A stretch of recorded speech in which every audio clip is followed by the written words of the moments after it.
저는 오늘 정말 힘들게 이 이야기를 꺼냅니다. 혹시 이런 분 계세요? 아들이 결혼하고 나서 연락이 끊겼다는 분. 아들 번호로 전화를 눌렀는데 이 번호는 수신을 거부하였습니다. 이 말이 들려온 적 있으신 분? 저는 그 목소리를 들었습니다. 제 아들 번호로 전화했을 때 잠깐 제가 누군지 먼저 말씀드릴게요. 저는 올해 66살, 35년을 버스 기사로 일했고 퇴직하고 나서 인생에서 가장 기다렸던 게 있었어요. 이제 아들이랑 같이 낚시 한번 가야지. 이제 아들네 가서 손주 얼굴 봐야지. 그런데 지금 그 아들이 제 전화를 받지 않습니다. 제 아들 준혁이는요.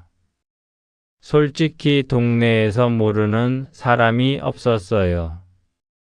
어버이날이면 꼭 카네이션을 직접 달아줬고 제가 야간 근무 마치고 새벽에 집에 오면 아직 중학생인 녀석이 현관에서 기다리고 있었어요.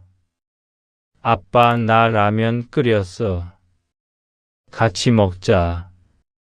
그 눈빛이 아직도 눈에 선해요. 대학 다닐 때도 그랬어요. 장학금 받으면 꼭 전화했어요. 아빠, 이번엔 내가 삼겹살 쏠게. 자취방에 처음 갔을 때요. 냉장고 문에 제 사진이 붙어 있었어요. 아내 사진이랑 나란히. 그걸 보고 저는 화장실에 가서 혼자 울었습니다. 그 아들이 32살에 결혼했어요. 저는 그날 가장 행복한 아버지였습니다. 이제 가족이 더 늘어나는 거구나. 이제 명절이 더 풍성해지겠구나. 그런데 결혼식이 끝나고 딱 3개월 만에 뭔가 이상해지기 시작했어요. 처음엔 작은 것부터였어요. 엄마 생신에 못 올 것 같아. 처음엔 그랬어요. 바쁜가 보다 했죠. 그 다음엔 설날이었어요. 올해는 처가 쪽에 가야 할 것 같아. 그것도 이해했어요. 부부가 맞춰서 살아야지. 그런데 그 다음 추석에도, 그 다음 설날에도 우리 집엔 한 번도 오지 않았어요. 아내는 그래도 며느리한테 전화를 했어요. 처음엔 받더니만 어느 날부터 전화를 받지 않더라고요. 카카오톡 메시지를 보내면 읽음 표시조차 뜨지 않았어요. 저는 그때 처음으로 무릎이 떨렸어요. 나이 60이 넘어서 아들 때문에 무릎이 떨릴 줄은 몰랐어요. 어느 날 밤 아내가 울면서 저한테 말했어요. 여보, 우리가 뭘 잘못한 거야? 저는 아무 말도 못했어요. 몰랐거든요. 정말 몰랐어요. 그러던 어느 날 아들한테서 문자가 왔어요. 딱 한 줄이었어요. 연락하지 마세요. 저는 그 문자를 100번도 더 읽었어요. 앞으로 연락하지 마세요. 이게 내 아들이 보낸 문자가 맞나? 저는 아들 아파트 앞에 섰어요. 초인종을 눌렀어요. 아무 응답이 없었어요. 다시 눌렀어요. 그때 인터폰에서 며느리 목소리가 들렸어요. 누구세요? 저는 말했어요. 나야, 아버지야. 그리고 인터폰이 꺼졌어요. 문은 열리지 않았어요.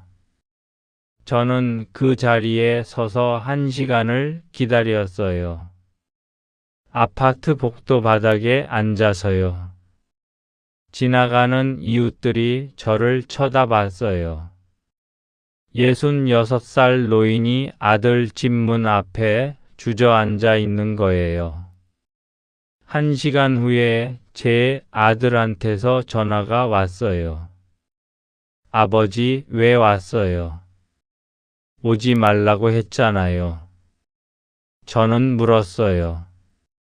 준혁아, 내가 뭘 잘못했니? 아들이 말했어요. 아버지가 잘못한 거 없어요. 그냥 지금은 연락하고 싶지 않아요. 그 말이 더 무서웠어요. 잘못한 게 없다는데 연락하고 싶지 않다는 게 그게 전부였어요. 나중에 알고 보니 며느리가 결혼 초부터 아들한테 말했다고 해요. 나는 시댁과 거리를 두고 살고 싶어. 그리고 아들은 그걸 선택한 거예요. 저 대신 아들한테서 연락이 온 건 반년 후였어요. 아버지, 저 아이 생겼어요. 저는 그 말을 듣고 기뻤어요. 그러면서도 무서웠어요. 이제 손자 얼굴도 못 보는 건가. 그런데 그 뒤로 이상한 일이 생겼어요. 아들이 가끔 혼자 전화를 하기 시작한 거예요. 며느리 모르게요.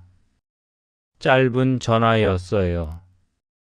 아버지, 잘 계시죠? 응, 잘 있다. 네. 끊어졌어요. 저는 그 짧은 전화가 얼마나 반가웠는지 그냥 울었어요. 전화 끊고 나서 저는 그때 깨달았어요.